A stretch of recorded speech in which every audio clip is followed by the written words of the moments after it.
তখনকার পরিস্থিতি ভিন্ন ছিল, বিয়েটা মানতে পারিনি আমি। আবরারকে থামিয়ে দিবা কথার পিঠে বলে উঠল, তখন মানেননি তো এখন কোন হিসেবে মানছেন? কোন হিসেবে হাজবেন্ড বলছেন? এতদিন পর এসবের কোনো মানেই হয় না। ভুলে গেছি আমি সব। আর এখন আমি যা খুশি তা করব। একদম অধিকার দেখাতে আসবেন না। আর এক মুহূর্ত দেরি না করে তৎক্ষণাৎ স্থান প্রত্যাখ্যান করল দিবা। আবরার এখনো আগের ন্যায় নিশ্চুপ। রাগ হলো তার, তবে নিজের উপর। দিবা তো ভুল কিছু বলেনি। ওই দিন দিবাকেই দোষারোপ করেছিল সে। এতগুলো দিন খোঁজখবর না নিয়ে হঠাৎ করে কিসের ভিত্তিতে সে অধিকার ফলাবে? ভাবল না আর। চুপচাপ বারান্দা থেকে চলে গেল। গাড়ি নিয়ে বাড়ি থেকে বেরিয়ে গেল আবরার। রিমি আর নোরা একে অপরের দিকে ক্ষুণ্ণ মনে তাকালো। নোরা উদাস মনে বলল, ওরা তো ঝগড়া করলো, এবার কি হবে? রিমি আশ্বাস দিয়ে বলে উঠল, ওদের ব্যাপার ওরাই সামলাবে, কিন্তু আব্বু যেন দিবার বিয়ে নিয়ে কিছু করে সেটা আমাদের দেখতে হবে। কিন্তু কিভাবে? উত্তর দিল না রিমি। আপাতত চিন্তিত সে। ভাই আর দিবার সম্পর্ক নিয়ে চিন্তিত। দুজন মিলে গেলে দুশ্চিন্তা দূর হবে, কিন্তু কিভাবে ওদের সম্পর্ক ঠিক করবে? রুমের এসে দরজা লাগিয়ে বিছানায় বসল দিবা। এতক্ষণ আবরারকে তরতর করে এতগুলো কথা শুনিয়ে দিলেও এখন তার মন বিষণ্ণ বদন। ভয় লাগছে তার। মুখের উপর কথাগুলো বলা একদমই উচিত হয়নি তার। বিছানার হেড সাইডে পিঠ ঠেকিয়ে বসল দিবা। চোখের পাতা ভিজে এলো আপনা আপনি। মনে পড়ল সেই দিনের কথা। কান্না পেল প্রচুর। নাক টেনে শুকনো ঢোক গিলল সে। দুই হাত উঁচু করে তাতে মাথা ঠেকিয়ে কেঁদে ফেলল। 3 মাস আগে দিনটি ছিল বৃহস্পতিবার, যেদিন আবরার ঠিক 12 বছর পর শান্তিনিবাস এসেছিল। ঈদের আনন্দ নেমে এসেছিল পরিবারে। এত বছর পর বাড়ির বড় ছেলে বাড়ি ফিরেছে। তৃতীয় ঈদের আমেজ যেন শান্তিনিবাসের পরিবারের প্রতিটি মানুষের মনে। আবরারের সাথে এসেছিল তারই অ্যাসিস্ট্যান্ট অভ্র হাসান। আবরার আসার পর ড্রয়িং রুমের সবাই যখন খুশিতে আত্মহারা, তখন একপাশে দাঁড়িয়ে নীরবে সব দেখছিল দিবা। তখন দিবা ও তার মা রোহানা এই পরিবারে এসেছে প্রায় 9 মাস হবে। আবরার সাধারণভাবে শুধু একবার তাকিয়েছিল দিবার দিকে। এতদিন পর পরিবারকে কাছে পেয়ে মেয়েটিকে এই প্রশ্ন মাথায় আসেনি। পরের দিন সকালে নাস্তার টেবিলে রোশান জানায় তার খালা অসুস্থ। তিনি রোশান হোসেন এবং তাদের ছেলে মেয়েকে দেখতে চাইছে। বৃদ্ধ মানুষ, কখন কি ঘটে যাবে তা বলা মুশকিল। তাই রোশান নাস্তার টেবিলে সবাইকে জানালো যে দুপুরেই তারা বেরিয়ে পড়বে গ্রামের উদ্দেশ্যে। আবরারের প্রথমে যাওয়ার ইচ্ছে ছিল না, কিন্তু তার ছোট নানু তাকে অনেক আদর করেছে। নানু বাড়িতে অনেকবার থেকেছে সে। কিছুটা টান রয়েছে তাদের প্রতি, তাই এক কথায় রাজি হয়ে গেল। দুপুর হলো, সবাই তৈরি হতে হতে প্রায় বিকেল ঘনিয়ে এলো। অতপর এক রাতের জন্য গ্রামে যাবার জন্য বের হলো। চকরিয়া বাংলাদেশের কক্সবাজার জেলার অন্তর্গত একটি উপজেলা। আগ্রাবাদ থেকে চকরিয়া উপজেলার দূরত্ব প্রায় 102.1 কিলোমিটার। গাড়ি করে গেলে সর্বমোট 3 ঘন্টা 7 মিনিট সময় লাগবে। চট্টগ্রাম শহরে এতটা রাস্তা যেতে কেউ কখনো অনুরাগ শূন্য হবে না। গাড়িতে বসে প্রাকৃতিক পরিবেশ দেখার মাঝেও রয়েছে অদ্ভুত রকমের প্রশান্তি। এই প্রশান্তি কেবল প্রকৃতি প্রেমীদের জন্য উপভোগ্য। অবশেষে দীর্ঘ পথ অতিক্রম করে চকরিয়া উপজেলার আওতাধীন লক্ষারচর ইউনিয়ন পরিষদে রোশানদের গাড়ি ঢোকে। যেহেতু পরিবার বৃহৎ, সেহেতু একটা গাড়ি যথেষ্ট ছিল না তাদের। মোট 3টে গাড়ি দরকার পড়েছে। এতক্ষণ পিচ ঢালা রাস্তা পার করে গাড়ি নামলো মাটির তৈরিকৃত কাঁচা রাস্তায়। রোশানের খালার বাড়ি লক্ষারচর ইউনিয়নের একদম ভিতরে। চিপা রাস্তায় গাড়ি যাওয়া দুষ্কর হয়ে পড়েছে। তবুও যতটুকু সম্ভব গাড়ি এগিয়ে নিয়েছে ড্রাইভার। অবশেষে সামনের দিকে আর অগ্রসর হতে না পেরে ব্যর্থ হলেন তিনি। রাস্তার একপাশে গাড়ি পার্ক করলো। হতাশ হলো সবাই। না জানি এখান থেকে বাড়ি আর কত দূর, আর কতক্ষণ পায়ে হাঁটতে হবে। রোশান কল দিয়ে তার খালাতো ভাইকে জানিয়ে দিলে তারা এসে এগিয়ে নিয়ে গেল সবাইকে। ভাগ্যক্রমে মিনিট 5 পরেই কাঙ্ক্ষিত বাড়িতে এসে পৌঁছিয়েছে তারা। জেনারেশন বদলেছে পরিবেশ। রোশান ছোটবেলায় যাদের দেখেছে তাদের মাঝে কেউ এখানে নেই। তারা যার যার ব্যস্ত জীবনের কারণে শহরমুখী হয়েছে, কিংবা কেউ দেশের বাহিরে অবস্থান করছে। পরিচিত শুধু খালাতো ভাই ও তার পরিবার সহ পেয়েছে রোশান। এত বছর পর এসে সবকিছুই বড্ড অপরিচিত লাগছে তার। এসেই প্রথমে খালার ঘরে গিয়েছে রোশান। নিজের আপন খালাকে মৃত্যুর শয্যায় শয়ন অবস্থায় দেখে চোখের পানি ধরে রাখতে পারেনি। এগিয়ে এসে খালার হাত ধরে কেঁদে ফেলল রোশান। আবরার জুহাইরকে চিনে না এমন কোনো মানুষ নেই। যেহেতু সে বাংলাদেশের জনপ্রিয় কণ্ঠশিল্পী সেহেতু তাকে প্রতিটা অঞ্চলের মানুষজন চেনে, তাই তার আপ্যায়ন একটু আলাদাভাবে হলো। গ্রামের বাড়ি, এখানে শহরের মতো এত বিলাসিতা না থাকলেও যথেষ্ট আরামদায়ক পরিবেশ রয়েছে। কাঠ ও বাঁশ দিয়ে তৈরিকৃত বাড়িটি 2 তলা। ওপরের তলায় রয়েছে 2টা রুম, একটাতে আবরার, অভ্র, সাবিত ও আরিয়ান, অপর রুমে দীপা, রিমি, নোরা ও রাইমা। নিচের 3টে রুম, সেখানে থাকবে রোশান ও হোসেন। উঠোনের উপর পাশে 2টি টিনের ঘর, সেখানে রোশানের খালা ও খালাতো ভাই জাবেদ। এভাবেই থাকার ব্যবস্থা করা হয়েছে। পরদিন সকালে রোশানের খালার শ্বাসকষ্ট উঠল। অবস্থা খুবই বেগতিক, চারপাশে শোরগোল পাকিয়ে গেল। গ্রামের মানুষ একে একে আসতে লাগলো মৃত্যুশয্যায় শায়িত বৃদ্ধাকে দেখতে। পুরো বাড়ি মানুষে পরিপূর্ণ। দোতলার ঘরে মেয়েরা বসে আছে। দিবা জানালার পাশ ঘেঁষে দাঁড়িয়ে গ্রামের দৃশ্যপট দেখছে। হঠাৎই বাড়ির পিছনে নজর গেল তার। ঝোপঝড়ের মাঝে ছোট্ট একটা সাদা বিড়ালের বাচ্চা। মায়া হলো দিবার। রাইমাকে বলে দ্রুত পা চালিয়ে বাড়ির পিছনের দিকে আসলো। এখানটায় মানুষদের যাতায়াত খুব কম, তাই গাছগাছালিতে জঙ্গল হয়ে আছে। একপাশে ছোট একটা ভাঙা কুঁড়ে ঘর দেখলো দিবা। বিড়ালটার দিকে এগিয়ে গেলে বিড়ালটা দূরে সরে গেল। দিবা আবারও বিড়াল ধরার প্রয়াস করলো। এক পর্যায়ে বিড়ালটা ভাঙা ঘরটাই ঢুকে গেল। হাসলো দিবা, কারণ ঘর থেকে খুব সহজেই বিড়ালটা ধরতে পারবে। চুপিসারে পিটপিট করে ঘরের ভিতরে ঢুকলো সে। একপাশে বিড়ালটা দেখলো, সেদিকে এগিয়ে যেতেই পেছন থেকে কারোর উপস্থিতি টের পেল। ঘাড় ঘুরিয়ে পিছু ফিরে তাকাতেই আবরারকে দেখে হকচকিয়ে গেল দিবা। আবরার এখানে আগে থেকেই দাঁড়িয়ে ছিল। বাড়িতে এত এত মানুষের মাঝে আবরারের অস্বস্তি লাগছিল, তাই বাড়ির পিছনে এই ঘরটার মাঝে দাঁড়িয়ে সময় অতিবাহিত করছিল সে। তখনই দিবা সেখানে আসে। আবরার তাকে দেখে ভ্রুজোড়া কুঁচকে তাকিয়ে রইল।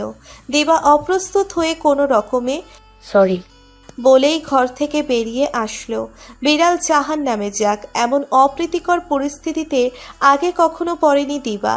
ঘর থেকে বেরিয়েই দ্রুত পা চালিয়ে দোতলায় চলে গেল। দিবা যাবার কিছু সময় পর আবরার কুঁড়ে ঘর থেকে বেরিয়ে উপরে চলে আসলো। দুপুরে আবরারকে বসার ঘরে জরুরি তলবে ডেকেছে রোশান। আবরার সেখানে উপস্থিত হয়ে দেখল গ্রামের বেশ কয়েকজন বৃদ্ধ অর্ধবয়স্ক লোক সেখানে উপস্থিত। রোশানের মুখখানি গম্ভীর। আবরার সেখানে হাজির হওয়ার কিছুক্ষণ পর রোশান গম্ভীর কণ্ঠে প্রশ্ন করে বসল, দিবার সাথে তোমার কিসের সম্পর্ক? এমন উদ্ভট প্রশ্ন শুনে কপাল কুঁচকাল আবরার। প্রশ্নটা বুঝতে না পেরে পাল্টা প্রশ্ন করল, দিবাকে আর কোন সম্পর্কে কথা বলা হচ্ছে? আবরারের কথা শুনে তেলে বেগুনে জ্বলে উঠল উপস্থিত সকলে। একজন বৃদ্ধা কর্কশ কণ্ঠে বলেই উঠল, এখন কিল্লাই ফুস গইতে লাইগ্য দিব হন এহালা গর্ত ফস্টিনষ্টি গরিবার আগে মনত আসিল মাইয়ের হবে ইন। এখন জিজ্ঞেস করছো দিবাকে? একা ঘরে ফস্টিনষ্টি করার আগে মনে ছিল না কে এই মেয়ে? আবরার ভ্রু কিঞ্চিত বাঁকা করে লোকটার দিকে তাকালো। চোয়াল শক্ত হয়ে এলো তার। দাঁতে দাঁত লাগিয়ে কণ্ঠস্বর স্বাভাবিক রাখার চেষ্টা করে বলল, what do you mean by ফষ্টি নষ্টি? ঠিক কি বলতে চাইছেন সরাসরি বলুন। আর একজন লোক রুক্ষতার সাথে বলল, সেলিব্রিটির অক্কল বেয়াগিনীর একই অবস্থা। সাম্য গব সজি ভিতরে ভিতরে হারামি গড়ে সেলিব্রিটিদের এই একই অবস্থা। মিডিয়ার সামনে ভালো সেজে গোপনে গোপনে নোংরামি করে। চোয়াল দ্বিগুণ শক্ত হয়ে এলো আবরারের। লোকটার দিকে আঙ্গুল তুলে তীক্ষ্ণ চোখে তাকিয়ে বলে উঠল, মুখ সামলে কথা বলবেন, নয়তো আপনি আমার বড় সেটা ভুলে যাব। কি হয়েছে বলবে প্লিজ? হোসেন আবরারের দিকে চোখ তুলে তাকালো। চিন্তিত তার চেহারা, বিবর্ণ মুখশ্রী। হোসেন কিছু বলার আগেই গ্রামপ্রধান পাশে দাঁড়িয়ে থাকা এক অর্ধবয়স্ক লোকের উদ্দেশ্যে প্রশ্ন করল, তুমি ঠিক দেখছো তো? লোকটা দৃঢ়তার সাথে অশুদ্ধ ভাষায় উত্তর দিল। জি মালিক, আমি ঠিক দেখেছি। এই পোলা আর ওই মাইয়া বাড়ির পিছনের ভাঙ্গা ঘর থাইকা বার হইছে। আগে মাইয়াটা বার হইছে, এরপরে পোলাটা। লোকটার এমন কথা শুনে প্রকাণ্ড রকমের বিস্মিত হলো আবরার। ঘটনার মূল কেন্দ্রবিন্দু বুঝে আসলো তার। সকালের দিকে সে বাড়ির পিছনের কুড়ে ঘরে দাঁড়িয়ে সময় কাটাচ্ছিল। তখনই একটা মেয়ে সেখানে চলে আসে। আবার দেরি না করে মুহূর্তেই মেয়েটি বেরিয়ে গিয়েছিল। মেয়েটির পরেই আবরার বের হয়েছে। তখনই বোধহয় এই লোক দেখেছিল তাদের, আর এমন কুৎসিত কাহিনী রটিয়েছে। রাগের শরীর মৃদু কেঁপে উঠল আবরারের। চোখ মুখ শক্ত করে কণ্ঠস্বরে ক্রোধ প্রকাশ করে বলল, না জেনে না দেখে অনুমানে কোনো কথা বলবেন না। আপনাদের মাইন্ড এমন কুৎসিত জানা ছিল না। ওই মেয়েকে আমি চিনি না। অতপর শুরু হলো তর্কাতর্কি। আবরার নিজের সবটা দিয়ে বোঝানোর চেষ্টা করছে, কিন্তু বসার ঘরে উপস্থিত লোকজন বুঝতে চাইছে না। গ্রামপ্রধান তার সিদ্ধান্ত জানালো অবৈধ সম্পর্ক থেকে বৈধ সম্পর্কে আবদ্ধ করতে। তাদের এমন সিদ্ধান্ত শুনে রাগান্বিত হলো আবরার। ক্ষেপে উঠল সে। পরিস্থিতি হাতের নাগালের বাইরে। তখন রোশানও জানালো এই সিদ্ধান্তে সে রাজি। বাবার উপরে থাকা পূর্বের ক্ষোভ আবারও গভীর হলো আবরারের মনে। হতভম্ব হয়ে দোতলার ঘরে আসলো রোহানা। চেহারায় তার স্পষ্ট রাগের ছাপ। ঘরে এসে দেখলো দিবা বিছানায় বসে হাঁটুতে মুখ গুজে কাঁদছে। তাকে জড়িয়ে ধরে সান্ত্বনা দিচ্ছে রাইমা। সামনেই বসে আছে রিমি ও নুরা। রোহানাকে আটকাতে পিছু পিছু আসলো নিশিতা, কিন্তু পিছু ডাক শুনল না রোহানা। মেয়ের দিকে কড়া চোখে তাকিয়ে রইল। মাকে এভাবে ঘরে আসতে দেখে দিবা বিছানা থেকে নেমে দাঁড়ালো। কান্নাকাটি করার কারণে চোখ মুখ তার অসম্ভব লাল হয়ে আছে। সেসবে তোয়াক্কা করল না রোহানা। মেয়ের দিকে তেড়ে এসে গালে সচরে একটা থাপ্পড় বসালো। আঘাতের পরিমাণ এতটাই প্রগাঢ় ছিল যে দিবা পিছিয়ে পড়ে যাওয়ার উপক্রম হলে রাইমা ধরে সামলে নিল। রোহানা দিবাকে রাগী গলায় বলে উঠল, তোকে আমরা এই শিক্ষা দিয়েছিলাম? দিবা গালে হাত দিয়ে ফুপিয়ে কেঁদে উঠল। নিশিতা এগিয়ে এসে দিবাকে আঁকড়ে ধরে রোহানাকে নিষেধাজ্ঞা দিয়ে বলল, কি হচ্ছেটা কি রোহানা? এত বড় মেয়ের গায়ে কেউ হাত তুলে? আগে সত্যিটা তো জেনে নিবে নাকি? রোহানা মেয়ের দিকে তাকিয়ে ক্রোধান্বিত কণ্ঠে বলল, সত্যি করে বল, তোর উপরে আমার বিশ্বাস আছে। আমি জানি তুই আমার বিশ্বাস ভাঙবি না। সত্যিটা বল। দিবা কাঁদতে কাঁদতে চোখের পানি মুছল। কান্না ভাঙা গলায় প্রত্যুত্তর করল, আমি জানালা দিয়ে বাড়ির পেছনে একটা বিড়াল দেখেছিলাম। সেটা আনতে বাইরে গিয়েছিলাম। বিড়ালটা ওই ঘরে ঢুকেছিল, তাই আমিও তার পিছনে সেখানে ঢুকি। ঘরে গিয়ে দেখি ওই লোকটা সেখানে আগে থেকেই দাঁড়িয়ে আছে। বিশ্বাস করো আম্মু, আমি তখনই ঘর থেকে বেরিয়ে এসেছি। ওনার সাথে আমার খারাপ সম্পর্ক নেই, আমাদের কখনো কথাও হয়নি, সত্যি বলছি। রোহানার বিশ্বাস ছিল যে তার মেয়ে কখনো এমন নোংরা কাজ কারবার করবে না, এবং তার বিশ্বাস অনুযায়ী তাই হলো। তবুও মেয়ের নামে এমন কুৎসিত কথাবার্তা শুনে নিজেকে ঠিক রাখতে পারলেন না। লজ্জা, অপমান ও দ্বিধায় গ্রাস করল তার মন। অসাড় হয়ে বসে পড়ল বিছানায়। নিশিতা তাকে বোঝানোর জন্য বলে উঠল, আমাদের ছেলে মেয়ের উপর আমাদের বিশ্বাস আছে। ওরা এমন জঘন্য কাজ কখনোই করবে না। তাছাড়া আবরার বাড়িতে এসেছে এই 12 বছর পর। এর মধ্যে এমন সম্পর্কের কোনো প্রশ্নই আসে না। গ্রামের কিছু মানুষের মেন্টালি অনেক খারাপ থাকে, সেটাই আজ প্রমাণ হলো। টেনশন নিও না রোহানা, তোমার মেয়েকে কেউ কখনো অসম্মান করবে না। রোহানা প্রত্যুত্তর করল না, নীরবে বসে রইল শুধু। নিচে থেকে আবরারের কণ্ঠ শুনে নিশিতা ঘর থেকে বের হলো। দ্রুত পায়ে নিচে এসে হোসেনের কাছ থেকে জানতে চাইল বাকি ঘটনা। হোসেন সব খুলে বললে নিশিতা দ্বিরুক্তি করেনি। রোশানের কথা মতো আবরারকে অন্য ঘরে নিয়ে বোঝাতে লাগলো, কিন্তু আবরার মানতে নারাজ। যার সাথে আজ অব্দি দেখা তো দূর, কথাও বলেনি, তাকে কিনা গ্রামের কয়েকটা মানুষের কথায় বিয়ে করতে হবে? কখনোই না। তবুও থামল না নিশিতা। নিজের মতো আবরারকে বোঝাতে লাগলই। বাহিরে গ্রাম প্রধান ও রোশানের মতামতের ভিত্তিতে কাজী ডেকে আনা হলো। বসার ঘরে বয়স্ক কয়েকজন উপস্থিত কেবল। দিবার পরনে লাল কুর্তি ছিল বিধায় শাড়ি পরানোর ব্যবস্থা করা হয়নি। ওড়না টেনে ভালো করে ঘোমটা টেনে দিল এক বৃদ্ধা। দরজার সামনে পর্দা টেনে দিয়ে দুইজনকে দুই ঘরে বসানো হলো। পর্দা টাঙানো থাকায় কেউ কাউকে দেখেনি। কাজী বিয়ে পড়ানো শুরু করলো। আবরারকে কবুল বলতে বেশ কয়েকবার বলা হলো, কিন্তু আবরার চোয়াল শক্ত করে বসে রইল। আরও কয়েকবার বলার পরেও যখন আবরার কবুল বলল না, তখন গ্রাম প্রধান ক্ষেপে গেলেন। পরিস্থিতি হাতের বাইরে যাবার আগে নিশিতা ছেলের পাশে বসে বোঝাতে লাগলেন। অতঃপর আবরার মায়ের কথা রাখতে কবুল বলে ফেলল। আবরারের কবুল বলা শুনে ঘরের অপর পাশে থাকা দিবার কলিজা ধক করে উঠল। চোখ দিয়ে অঝরে পানি ছাড়তে লাগলো তার। এখন তাকেও কবুল বলতে বলা হলো। অনেকক্ষণ পর দিবাও বাধ্য হয়ে কবুল বলল। বিয়ে হলো দুজনের, যার জন্য যারা আজ অব্দি কেউ কারোর সম্পর্কে জানে না, চেনেও না।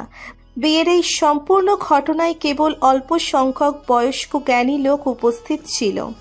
রোশানের কাছে আবরারের ক্যারিয়ার সম্পর্কে শুনে সিদ্ধান্ত নিল একটা, সেটা হচ্ছে এই বিয়ের ব্যাপার তারা ব্যতীত অন্য কেউ যেন ভুলেও জানতে না পারে। বিশেষ করে মিডিয়ার লোকজন উপস্থিত সকলে এই প্রতিজ্ঞাবদ্ধ হলো। নিশ্চিন্ত হলো রোশান। অতঃপর বিয়ের পর রোশান এখানে এক মুহূর্তও দেরি করেনি। খালা ও খালাতো ভাইয়ের কাছে বিদায় নিয়ে আগ্রাবাদ যাবার উদ্দেশ্যে বেরিয়ে পড়ল। পুরোটা রাস্তা দিবা কাঁদতে কাঁদতে পার করেছে। আবরারও কোনো প্রকার শব্দ করেনি, তাই এই নিরাপত্তা বলে দিয়েছে সে ভিতরে ভিতরে প্রচণ্ড রাগান্বিত। শান্তিনিবাস আসার পর গাড়ি থেকে নেমেই নিচের রুমে এসে দরজা লাগিয়ে কাঁদতে লাগলো দিবা। বেশ কিছুক্ষণ কান্না করার পর ড্রয়িং রুম থেকে চেঁচামেচির শব্দ কানে আসলো তার। দেখার জন্য রুম থেকে বেরিয়ে সিঁড়ির উপরে রেলিং ধরে দাঁড়ালো। তখনই কানে আসলো রোশানের রাগী কণ্ঠস্বর। তুমি কিন্তু এবার একটু বেশি বাড়াবাড়ি করছো আবরার। রোশানের কথায় আবরার কিছুটা তুচ্ছজ্ঞান করে বলল, হো সিরিয়াসলি আমি বাড়াবাড়ি করছি? আপনারা কি করলেন? থার্ড ক্লাস লোকদের কথা শুনে এমন একটা কাজ করলেন, অথচ যেখানে আমি মেয়েটাকে ভালো করে দেখিনি অবধি, জানিও না মেয়েটাকে। রোশান দুই হাত পিছনে নিয়ে গম্ভীর চোখে মুখে বলল, আজ নয়তো কাল দিবার সাথে তোমার বিয়ে দিতাম আমি।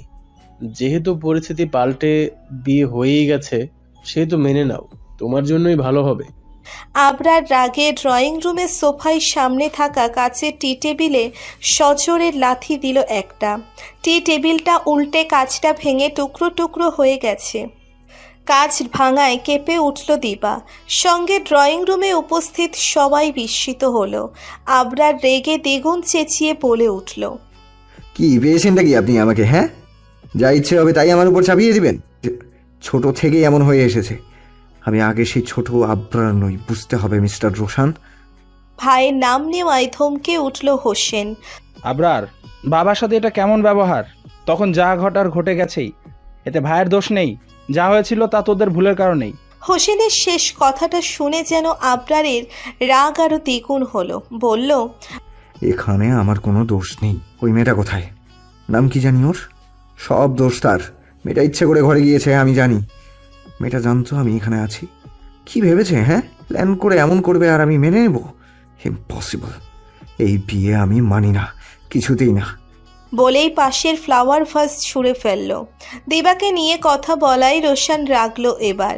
কণ্ঠে ক্রোধ প্রকাশ করে গলার আওয়াজ উঁচু করে বলল, এখানে তুমি যেমন নির্দোষ, তেমন দিবাও নির্দোষ। একার উপর কারো দোষ চাপানো যাবে না আবরার। আবরারের সাথে কথা কাটাকাটি হতে লাগলো রোশানের। আবরার রাগে আশেপাশে বেশ কিছু জিনিস ভাঙচুর করলো। তাকে এভাবে রাগারাগি করতে দেখে ভয়ে রুমে চলে আসলো দিবা। সব দোষ তার উপরে দিল। সে তো কিছুই জানতো না। কান্না পেল ভীষণ, ফুপিয়ে কেঁদে উঠল। অপর দিকে রাগে আবরার বাড়ি থেকে বেরিয়ে যাবে বলে মনস্থির করলো। বের হবার আগে অভ্রকে তার প্রয়োজনীয় জিনিসপাতি নিয়ে যাবার জন্য বলে গেল। আবরারের এই ভয়ঙ্কর রাগ আজও দিবার মনে ভয় গভীরভাবে পড়েছে। তখন দিবাকে দোষারোপ করার কারণে একরাশ রাগ, বিতৃষ্ণা ও অশ্রদ্ধা আসে আবরারের প্রতি। মনে পড়লে কান্না পায়। এতদিন পর আজকেও সব মনে পড়ল। কান্না পেল ভীষণ। কাঁদতে কাঁদতে ঘুমিয়ে গেল, কখন টেরও পেল না। রোহানার ডাকে নিদ্রা ভেঙে জাগ্রত হলো দিবা। ফোলা ফোলা চোখ মেলে পিটপিট করে তাকালো মায়ের দিকে। দিবার চোখ দুটো দেখে রোহানার বুঝতে বাকি নেই মেয়ে তার কেঁদে ঘুমিয়েছে। কারণ জানতে চাইলেন। কান্না করেছিস? কি হয়েছে? ব্যথা করছে আবার? এতক্ষণ কান্না করার ফলে মাথা প্রচণ্ড ব্যথা করছে দিবার, কিন্তু স্বীকার করল না। পক্ষান্তরে নিজেকে স্বাভাবিক রাখার প্রয়াস করল। বিছানা থেকে নেমে চুলগুলো হাতখোপা করতে করতে বলল, এখানে এসছো কেন? কোনো দরকার? রোহানা বলল, নিচে আয় খেতে। ঠিক আছে, তুমি যাও, আমি আসছি। ব্যস্ত ভঙ্গিতে কথাটা বলে ওয়াশরুমে ঢুকে গেল দিবা। মেয়ের এমন কাণ্ডে বিস্মিত হলো রোহানা। কারণ বুঝতে না পেরে নীরবে দীর্ঘশ্বাস ফেলে চলে গেল। দিবা ভীতিগ্রস্ত হয়ে আছে। বিকেলে লোকটার মুখের উপর যা নয় তাই বলে দিয়েছে। এখন লোকটার মুখোমুখি দাঁড়াবে কিভাবে? বহু কষ্টে নিজেকে স্বাভাবিক রেখে নিচে আসলো। ডাইনিং টেবিলের কাছে গিয়ে দেখল আবরার সেখানে অনুপস্থিত।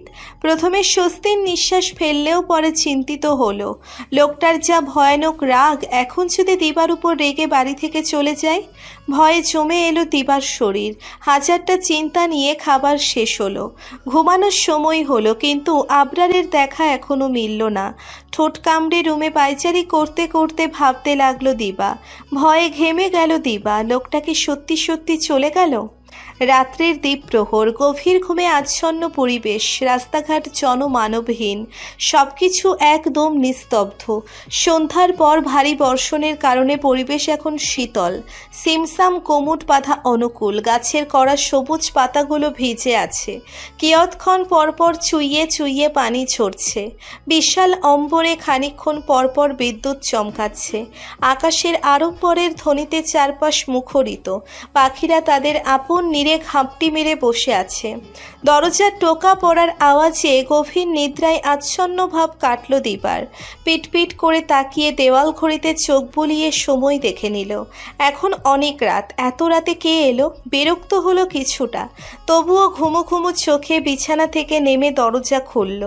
দরজার সামনে দাঁড়িয়ে থাকা ব্যক্তিটি দেখে মুহূর্তেই চোখের ঘুম গায়েব হয়ে গেল তার। চোখে মুখে বিস্ময়কর রেখে বলে উঠল, আপনি এখানে? আবরার আড়ষ্ট চোখে দিবার দিকে তাকালো। চুলগুলো এলোমেলো হয়ে কপালে পড়ে আছে আবরারের। উস্কো খুস্কো মলিন চেহারা তার। চুপচাপ এগিয়ে দিবার পাশ কেটে বিছানায় গিয়ে বসল।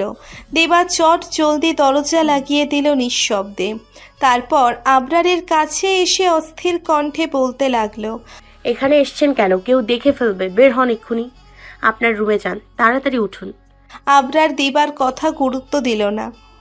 সেই বিকেলে যে বাড়ি থেকে বেরিয়েছিল এই মাত্র ফিরল। পুরোটা সময় একা হাতে ড্রাইভ করে চট্টগ্রামের অলিগলি ঘুরছে। রাতে বৃষ্টি নামার পর গাড়ি একপাশে থামিয়ে বৃষ্টি ভিজেছে সে, যার ধরন এখন চোখ দুটি তার অস্বাভাবিক লাল হয়ে আছে। গাড়ির তাপমাত্রাও স্বাভাবিকের তুলনায় অধিক। বৃষ্টিতে ভেজার কারণে মাথা প্রচণ্ড রকমের ব্যথা করছে। তীব্র ব্যথায় চোখ মুখ খিঁচল আবরারের। দিবা এতক্ষণে ভালোভাবে আবরারকে দেখল। আবরারের এই অবস্থা দেখে মায়া হলো কিছুটা। একটু এগিয়ে শান্ত গলায় বলল, বৃষ্টিতে ভিজেছেন? শার্ট ভিজে আছে, চেঞ্জ করে নিন, না হলে জ্বর আসবে। আবরার মলিন চোখে তাকালো দিবার দিকে। নির্বিকারভাবে দিবার রুমে ওয়াশরুমে গিয়ে চোখ মুখে পানি দিয়ে আসলো। দিবা এখনো হতভম্ব হয়ে দাঁড়িয়ে আছে। তার বুঝে আসছে না আবরার নিজের রুম থাকতে এত রাতে এখানে এলো কেন। ওনার ওয়াশরুমে পানি ছিল না নাকি? তাছাড়া এতক্ষণ কোথায় ছিল উনি? ভাবল না আর। সন্ধ্যার পর থেকে অতিরিক্ত দুশ্চিন্তার কারণে এখনও মাথাটা ঝিমঝিম করছে। আবরার ওয়াশরুম থেকে বের হয়ে ভিজে যাওয়া শার্টটা খুলে চেয়ারের উপরে সযত্নে রাখল। পাশে থাকা টাওয়াল দিয়ে হাত মুখ মুছে নিল। টাওয়ালটা স্টাডি টেবিলের উপর ছুঁড়ে মেরে বিছানার দিকে এগিয়ে গেল। টাওয়াল ছুঁড়ে মারায় দিবার দাঁতে দাঁত লেগে আসলো। কটমট চোখে আবরারের দিকে তাকিয়ে বলে উঠল, এটা এখানে ছুঁড়ে ফেলা জিনিস ছিল? এমনিতেই মাঝরাতে একটা মেয়ের রুমে আসলেন, আবার তারই চাওয়াল ছুঁড়ে মারছেন। সমস্যাটা কি আপনার? বিছানার হেড সাইডে হেলান দিয়ে 2 হাঁটু হালকা ভাঁজ করে বসলো আবরার। তীক্ষ্ণ চোখে দিবার দিকে চোখ বলে তাকিয়ে শুধালো, বিকেলে এমনিতেই বেশি কথা বলেছ, এখন আরেকটা উল্টাপাল্টা কথা বললে থোড়ে থাপড়াবো। আবরারের ঠান্ডা গলার ধমক শুনে নিভল দিবা। ভয়ে শুকনো ঢোক গিলল একটা। আসলেই বিকেলে মুখের উপর এতগুলো কথা বলেছিল, এখন রুমে একা পেয়ে যদি সত্যি সত্যি থাপ্পড় লাগিয়ে দেয় তো, কিংবা বারান্দায় গিয়ে বাহিরে ফেলে দেয়। ব্ল্যাঙ্ক চোখে তাকালো দিবা। আবরার ডান হাতের তর্জনী আর মধ্যমা আঙুল উঠিয়ে ইশারায় দিবাকে কাছে ডাকলো। দিবার হৃৎপিণ্ড এবার স্বাভাবিকভাবে দৌড়চ্ছে। এগিয়ে যাবে কিনা তা নিয়ে খুব দ্বিধায় আছে সে। এগিয়ে গেলে যদি থাপ্পড় দিয়ে দেয়, এই সব ভেবে জায়গা থেকে একটুও নড়ল না। দিবাকে ঠায় দাঁড়িয়ে থাকতে দেখে ধমকে উঠল আবরার। ভয়ে মৃদু কেঁপে উঠল দিবা। ধীর পায়ে এগিয়ে বিছানার কাছে যেতেই আবরার এক হাত ধরে টান দিয়ে বিছানায় ফেলে দিল তাকে। আকস্মিক ঘটনায় হকচকিয়ে গেল দিবা। কিছু বুঝে ওঠার আগেই আবরার দিবাকে আষ্ঠে পৃষ্ঠে জড়িয়ে ধরে শুয়ে পড়ল। দিবা হতভম্ব হয়ে গেল। হঠাৎ ঘটে যাওয়া ঘটনার কারণে প্রতিক্রিয়াহীন হয়ে পড়েছে সে। আবরার দিবার ঘাড়ে মুখ ডুবিয়ে চোখ বন্ধ করল। কানের পাশে ছোট্ট করে একটা চুমু খেলো। মৃদু কেঁপে উঠল দিবা। আবরারের তপ্ত শ্বাস তার ঘাড়ে গলায় পড়ছে। বরফের ন্যায় জমে গেছে সে। নিজেকে ছাড়ানোর জন্য প্রচেষ্টা চালালো। আবরার দিবার ঘাড়ে আবারও গভীর চুমু এঁকে মৃদু কণ্ঠে বলল, সিরিয়াসলি থাপ্পড় খেতে না চাইলে চুপচাপ শুয়ে থাকো। চুপ হলো না দিবা, আরো অস্থির হয়ে উঠল। আবরারের বলিষ্ঠ হাত সরানোর বৃথা চেষ্টা করতে করতে চেঁচিয়ে বলল, সমস্যা কি আপনার? ছাড়ুন বলছি। নির্লজ্জ লোক কোথাকার, দূরে সরেন এক্ষুনি। নিঃশব্দে হাসল আবরার। দিবাকে আরো আষ্ঠে পৃষ্ঠে শক্ত করে জড়িয়ে ধরল। ঘাড়ে ঠোঁট বুলিয়ে বলল, ছাড়বো না। বউ আমার মারাত্মক সুন্দরী, ছাড়তে ইচ্ছে করছে না। আগে জানলে প্রথম রাতটাকেই কাজে লাগাতাম। দিবার চোখ চড়ক গাছের ন্যায় প্রায়। নির্লজ্জের মতো এমন কথা শুনে কিং কর্তব্য বিমূঢ় হয়ে গেল। বিরক্ত হলো বেশ। বিড়বিড় করে অসভ্য বলল। আবরারকে সরানোর বৃথা চেষ্টা পুনরায় করল। যতবার সরানোর চেষ্টা করেছে ততবার আবরার আরো নিবিড় হয়েছে। এক পর্যায়ে দিবা হাঁপিয়ে উঠল। আবরারের শক্তির কাছে হার মানল সে। বড় বড় কয়েকটা নিঃশ্বাস ফেলে আশাহত হয়ে বিড়বিড় করতে লাগলো, এত শক্তি এই লোকের শরীরে, কি খায় আল্লাহ জানে। আমার অর্ধেক এনার্জি শেষ। ভাই একটু আস্তে ধরেন, আমার দম বন্ধ হয়ে যাচ্ছে। আরো কিছুক্ষণ বিড়বিড় করে আবরারকে বকল দিবা। অতপর কখন ঘুমিয়ে গেছে সে নিজেও জানে না। আবরার চোখ বন্ধ রেখেই দিবার প্রত্যেকটা কথা শুনল। নিঃশব্দে হাসল শুধু দিবার বাচ্চা মতে। মাথা তুলে দিবার ঘুমন্ত মুখের দিকে একদৃষ্টিতে তাকালো সে। এগিয়ে দিবার কপালে গভীরভাবে চুমু দিল একটা। তারপর আবারও আষ্ঠে পৃষ্ঠে জড়িয়ে ঘুমিয়ে পড়ল। শুধালো, এই বক্ষস্থলের মাঝে সারা জীবন বন্দি থাকবে তুমি। ছাড়বো না তোমায়, ভালোবেসে ধরে রাখবো আমি। প্রভাতের স্নিগ্ধ কিরণ অম্বরের পূর্ব পাশে দিবাকর তার হলুদ লালচে আভা ফুটিয়ে উকি দিয়েছে। সদ্য ফোটা কচি বৃক্ষপত্রের উপর কিরণ তরঙ্গ পড়ায় মুক্তের ন্যায় উজ্জীবিত হয়ে উঠেছে। ভোরের আলো ফোটার সঙ্গে পক্ষীদের ব্যস্ত জীবনের সূত্রপাত। তাদের কোলাহলে মুখরিত হলো চারপাশ। সূর্যের তীব্র আলো থাই গ্লাসের পুরো কাজ ভেদ করে এসে পড়ল দিবার মুখশ্রীতে। নিদ্রায় ব্যাঘাত ঘটায় মুহূর্তেই চোখমুখ কুঁচকে ফেলল দিবা। পিটপিট করে তাকিয়ে আড়ামোড়া ভাঙার সময় নিজেকে আবরারের বাহুডোরের মাঝে আবিষ্কার করল সে। আবরারের বুকে মাথা রেখে তাকে জড়িয়ে ঘুমিয়েছিল দিবা। নিজের একদম কাছে আবরারকে দেখে মুহূর্তেই একরাশ লজ্জা এসে হানা দিল তার মাঝে। ঘুমন্ত আবরারকে গভীরভাবে প্রখর করল দিবা। উজ্জ্বল ফর্সা গায়ের রং, গালে খোঁচা খোঁচা দাড়ি, ভ্রুজোড়া একটু মোটা। কাটা, গালের বাম পাশে ছোট্ট একটা তিল, সব মিলিয়ে মোহে পড়ে যাবার মতো। এই প্রথম কোনো পুরুষ মানুষকে সে এত কাছ থেকে দেখছে, তাও আবার অন্য কেউ না, তার আপন কেউ, তার স্বামী। আবরারের গালের বাম পাশের তিলটাতে যদি একটা কামড় বসিয়ে দিই। হঠাৎ নিজের এমন ইচ্ছেই হকচকিয়ে গেল দিবা। নিজেকে ছাড়িয়ে উঠতে চাইলে আবরার চোখ খুলে তাকালো। দিবার কপালে চুমু দিয়ে মুচকি হেসে বলে উঠল। গুড মর্নিং বৌজান। দিবা লজ্জায় চোখ সরিয়ে নিল। গায়ে হালকা ব্লাশিং হলো তার। আবরারের অনেক আগেই ঘুম ভেঙে গেছে। এতক্ষণ চেয়ে চেয়ে শুধুমাত্র দিবার ঘুমন্ত মুখটি দেখছিল। যেই দিবার ঘুম ভাঙল, সে ঘুমানোর প্রচণ্ড নাটক করল। এখন দিবার লজ্জামাখা মুখশ্রী দেখে মৃদু হাসল আবরার। দিবার গালে আলতোভাবে আর একটা চুমু দিয়ে বলল,